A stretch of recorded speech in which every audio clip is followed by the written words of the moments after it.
Hola, buenas tardes. Opa. Mi nombre es Gabriel Simonet, para los que no me conocen, soy el gerente de marketing. And for those of you who don't know me, I am the marketing manager for GeneXus. And this is what I'm going to discuss today from Filippo Brunelleschi to the design of GeneXus 15. So who was Filippo Brunelleschi? If someone asked me, I would say, well, go and see my presentation. So he's the father of the Renaissance, basically. He's the person that changed art from medieval to Renaissance art, and he has some very interesting achievements. The first of which was the Basilica of the Holy Spirit, which is very beautiful, and besides that, it was one of the first works in which Greek-Roman columns were incorporated, and thus the architecture of the Renaissance was born. All the spaces are the same between the columns and the roof, so they are basically cubes. And since we have cubes in this event, I decided to show you this picture. And his biggest success is the Cathedral of Santa Maria dei Fiori, which was a church that wasn't finished.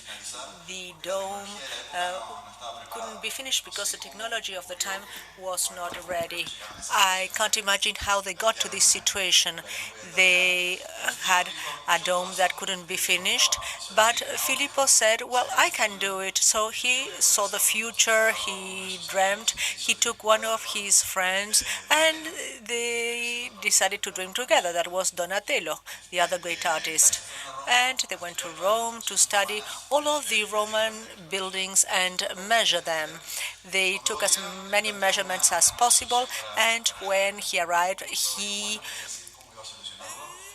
proposed a solution for the dome, but since he didn't want to explain the solution, they wouldn't let him do it, and when everybody failed, he was allowed to build it, and it stands until today.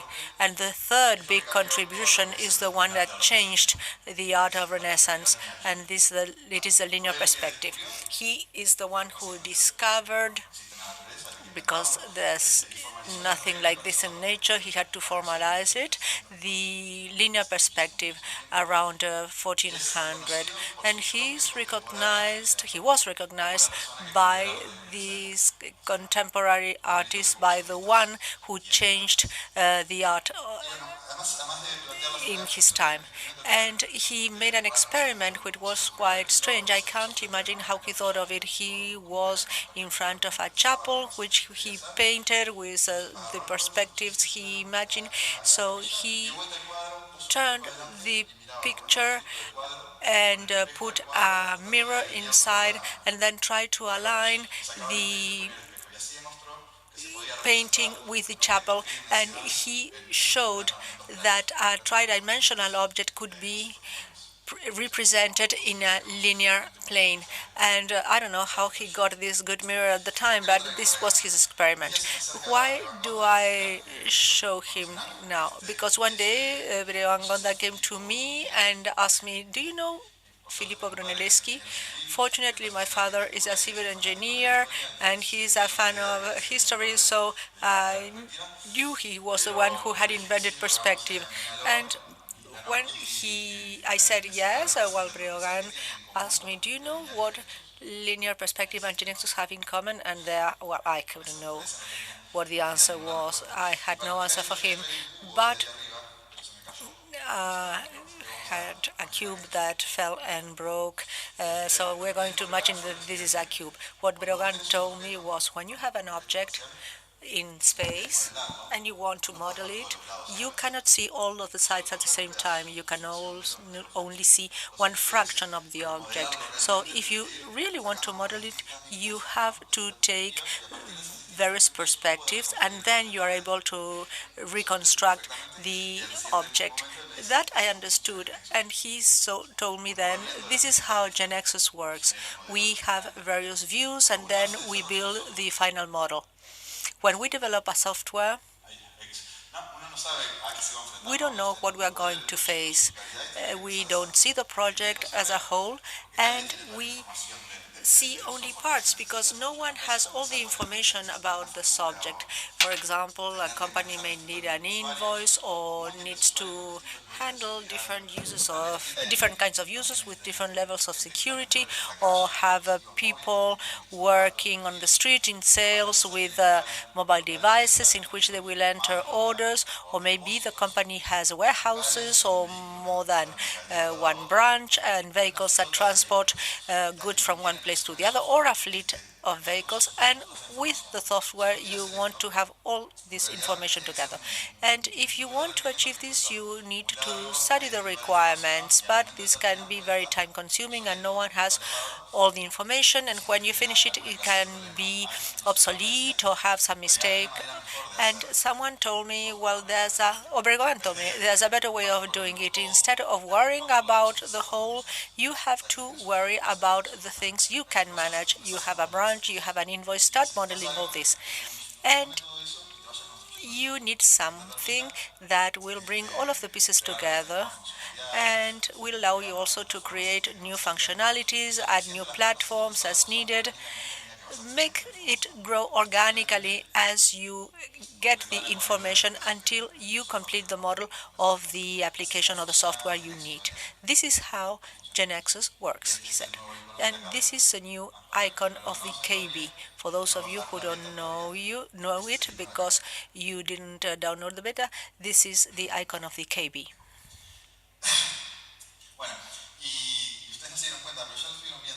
And you saw it in some places, even if you didn't realize it. In the applications, we have hexagons, and this is the projection of the cube, and it represents GeneXus 15.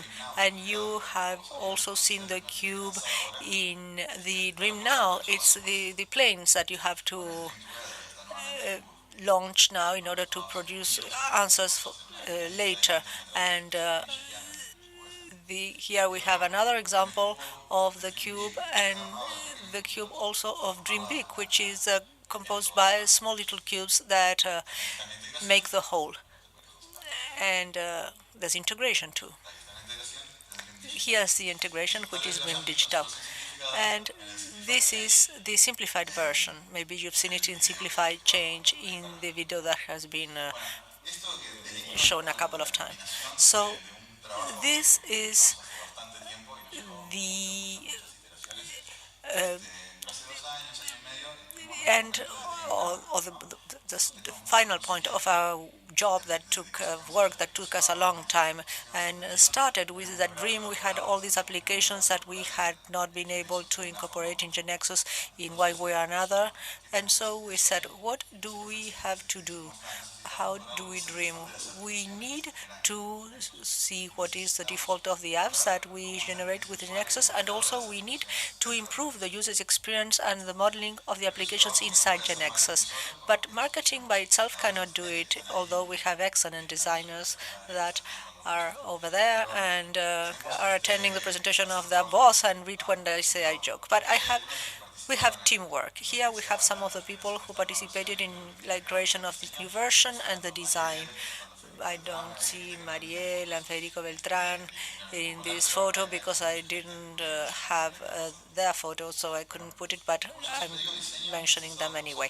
And designing is doing something with intention. So we had the intention of following these lines, and this is the process of designing. Turning around, you learn, and some things are left outside or behind, and we just keep what works. And then we went to dream big. We said, well, what would we have to do if we could? And these are all the things that we started adding and the improvements. It's difficult to read. And there were some things that had to do with the IDE, the installer, how you work inside GeneXus, the various products, what we were creating, what had to be designed and elaborated. And how the following question was how shall we create the new version for GeneXus. And after 1 year almost and several versions, we got something that we are applying in various places, and the developers have already experienced it. And we call it Carmine, which is a theme that has various options of layout and functionalities. And I'll show you an example. For those of you that had to log in, well, this is what you see. This is a design. This is the center. You go to the part of My Apps, and when you have to control the applications you have in the cloud, then you have to choose which ones you want to discard or keep in the cloud, and you are using at that moment Carmine. But this is not an in-depth outlook. So for the London Center, for Download Center, we needed a more in-depth view. For example, when you download, you select from a list and then you go to the downloads and you have two options. Then we applied it in the GAM. This is what Maximiliano did, the application in the GAM. So as you see, the same pattern was used several times, and this is what we are using now in our own applications and what is available to you in GeneXus 15. That was what we used in the past, and this is the wiki GeneXus that you will see a little later. But Carmine is not just reds and a certain disposition. It can be modified as required. So you can change the color and the layout options and the various functions. For example, query, some things were required and the changes were made. And it was also the basis for the connector for SAP ERP.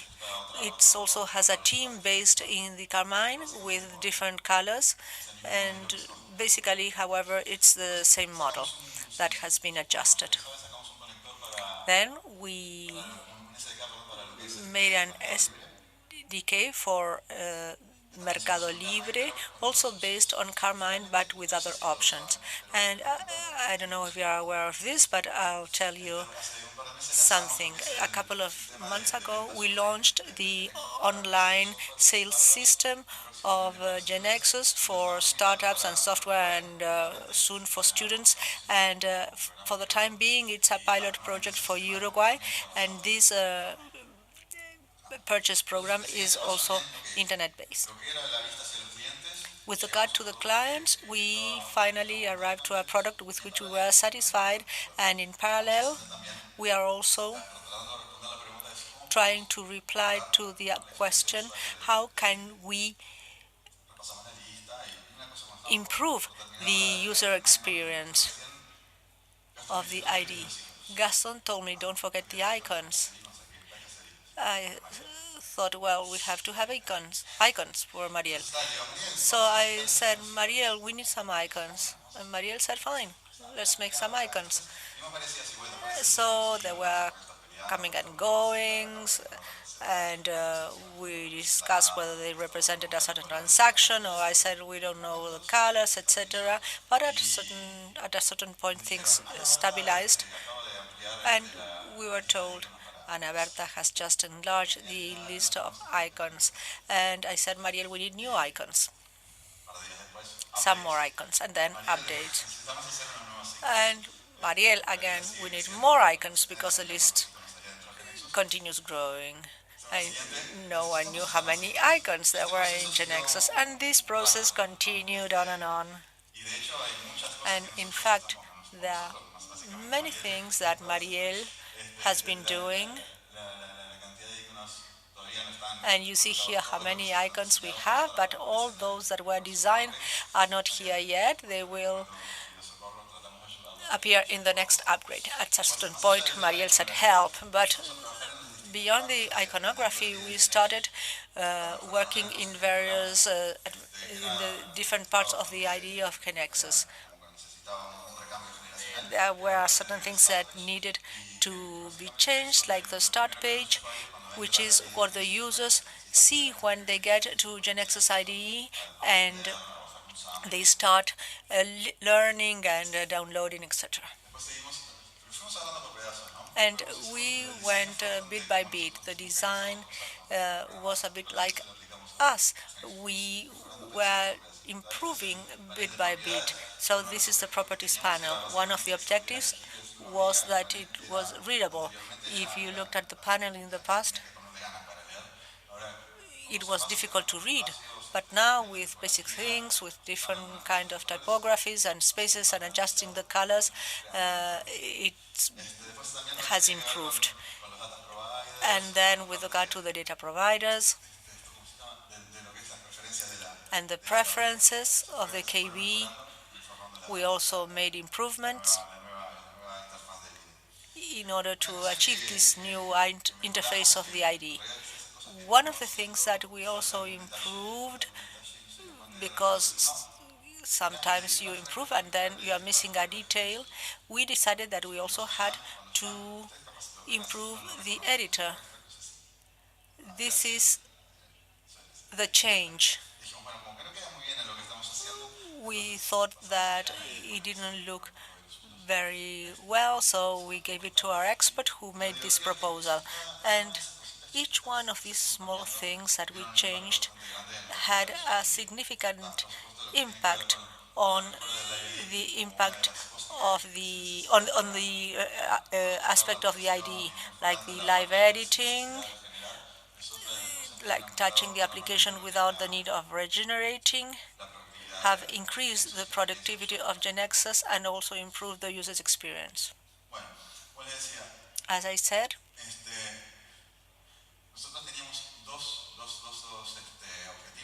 we had two objectives, two dreams. One, to improve the default of the apps, and then the user's experience. With regard to the user's experience, we are doing much better with the applications. We have many improvements to make in the future, the mobile applications, etc. And of course, we also have now a new IDE for GeneXus.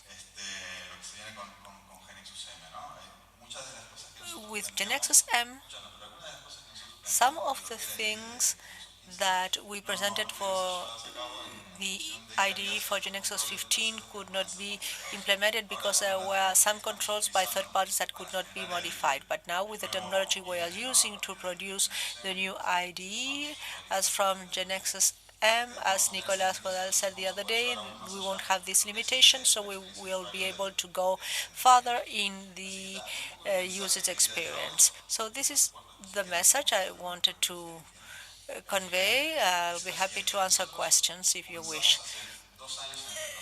We started 2 years ago. This process required a lot of work, so everything you need to do and you want to do, start with dreaming now, then dreaming together with your team, and then dreaming big. So what you need to do now is take GeneXus 15, dream digital, and dream digital transformation. So this is what I wanted to tell you. Thank you very much.